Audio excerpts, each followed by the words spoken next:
saan eh. Saway. Totoo guys, ano talaga, masakit sa dibdib. Ewan ko, maano ako talaga sa pusa. So, masama ang loob ko guys, kasi meron kaming pusa na si Survivor ang tawag namin. Inaaway siya palagi nung aso namin doon, pero nakasurvive pa rin. Halos hindi na makatayo siya dati, pero minsan naman nalulungkot ako, tapos dumamba siya sa dibdib ko, malambing siya. Ayan, alam naman ni Bernie ni Nel yun, malambing, kaya lang panay ang dumi. Yung, syempre nahirapan sila maglinis, kaya ito siya, dinala na namin dito. Ayan, amin na siya, i-dispatch siya.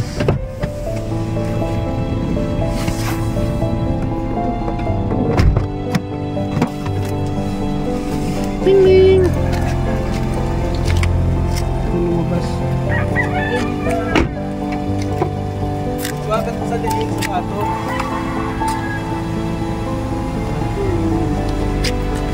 Bye. Bye. Sorry. Nahilig ako sa pusa guys, kaya masama loob ko. Bye Ming Ming. Thank you, kinumfort mo ako minsan. Uy. Ming Ming. Bye. Kabait ka ha.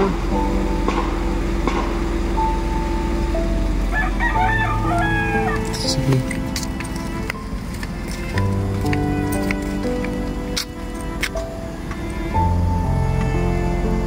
Bye. Papa ko naman. Bye. Kalungkot na. Bye-bye, Ming. Ming Ming. Ming Ming. Ming. Bye-bye. Alis na kami.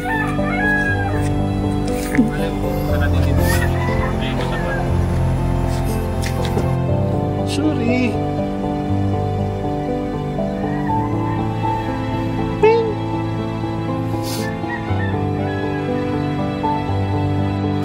Ping.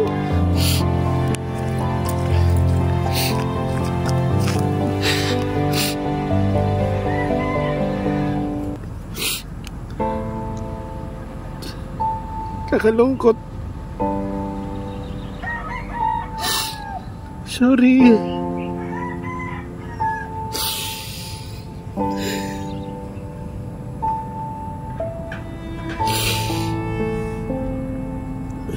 Bye-bye.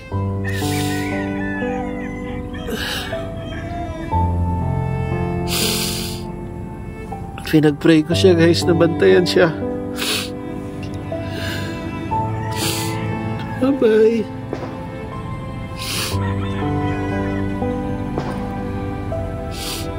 Bye. Bye.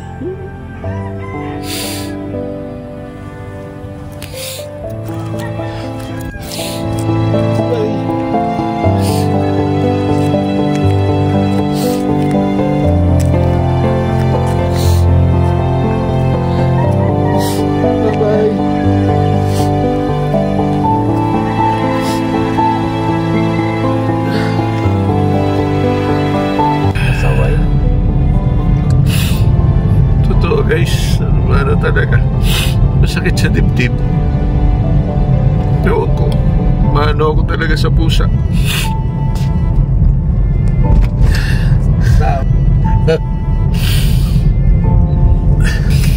Nakakaawa naman din ang pusa. Kama dito may makatang pusa dito. Meron yan, makakakita yan ng mga Tataba pa. friends niya. Tataba na pala. Oh, yan inom. Guys, naisip namin, meron pala ditong animal, parang animal care. Kuya, doon nagdalaw eh. Na yung mga pusa, aso na ayaw mo na, gusto mong nag-aalaga dito sa Taguig. So dapat pala doon namin dinala. Ngayon lang namin naisip na sa bahay na kami guys. Kaya kawawa naman yung pusa na yun pag siyempre nakasurvive yun ng mahabang panahon, tapos parang nilagay naman natin sa alanganin. Si Chloe nandun. Kaya balikan namin guys, dadalhin namin siya doon sa mga nag-aalaga talaga ng hayop. Guys, nagbago isip namin. Kukunin namin doon sa pinag-iwanan namin at doon namin ibibigay sa talagang dapat animal, ano ba yung tawag dyan? Animal pound ba yan? Yung mga nag-aalaga talaga ng hayop.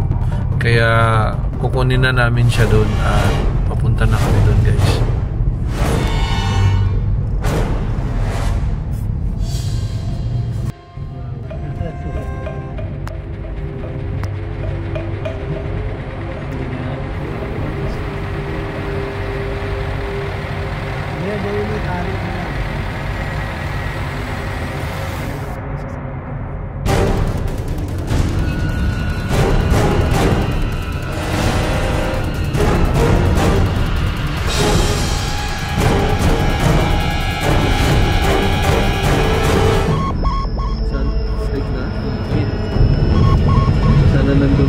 Nandun pa rin siya guys sa pinag-iwanan namin.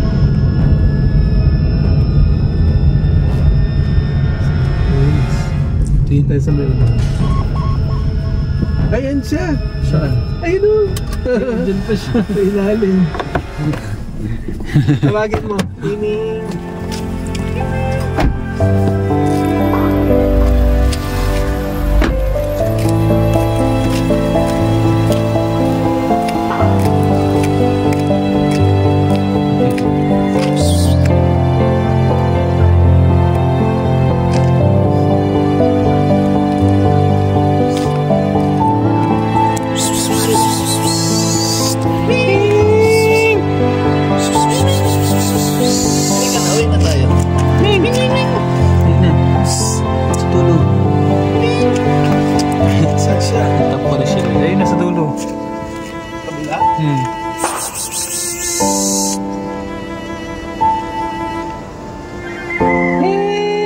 Umulan na.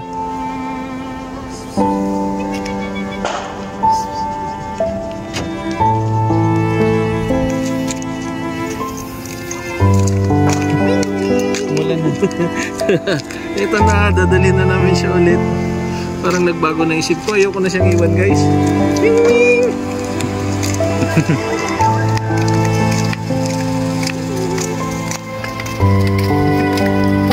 Iuwi na namin ulit.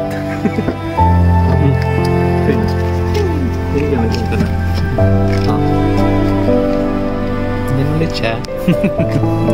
Namasyal siya.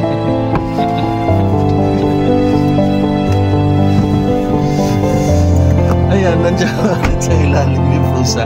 Sabi ko, pag-isipan muna namin ng final kung i-dispatch ba namin. Kasi nakakaawa talaga yung pusa na yan eh. Yun lang po. Ayan guys, final na ang aming decision.